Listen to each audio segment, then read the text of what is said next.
Hello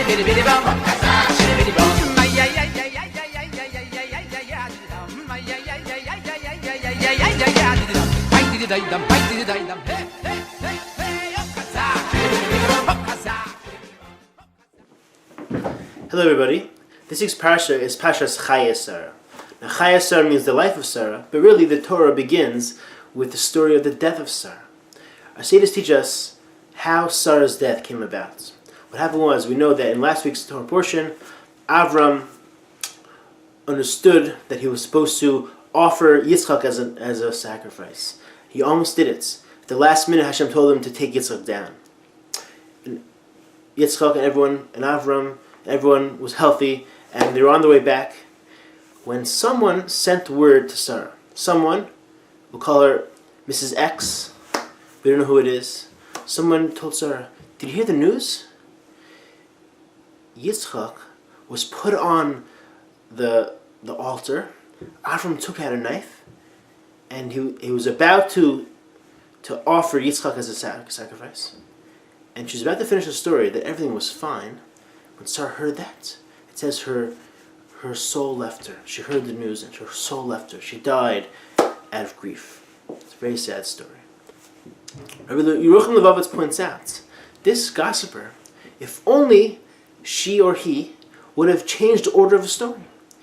He could have said, everything is totally fine. It's totally fine. This is what happened. Instead, he chose to say, this is what happens, and then afterwards everything was fine.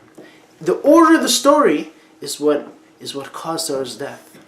We see from here a profound lesson about the importance of sensitivity. Often it's not so much what we say, but how we say it. Sometimes a simple thing as the order of the story can be the difference of causing someone extreme pain, extreme distress. Of course, it's not limited just to the order of the story. The way we say it, the body language we use, the tone of voice we use can all be included in whether the person in front of us will be entertained or whether they'll be insulted.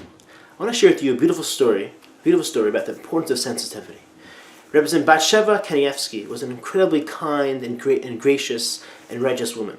She was the wife of Rabbi Weiner Kanievsjy. She passed away a few years ago.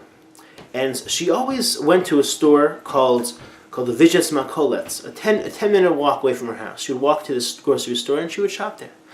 In later years, a new grocery store opens right in front of her house. It was called the Gross Makolet. Initially, Mrs. Kanievsjy felt she's been going for many years to the first Makolet. It would be insulting to suddenly stop, and so therefore she continued to walk 10 minutes away to the old grocery store where she had relationships, where she had friendships, and she continued to patronize them so that they would not feel slighted by the new competition. However, after a while, she decided, you know what, she's walking 10 minutes away, and she's totally ignoring the store in front of her. Perhaps they feel bad that she doesn't patronize them. Perhaps they feel bad that she walks 10 minutes away when she can just go right down the block. So she decided she was going to split her groceries.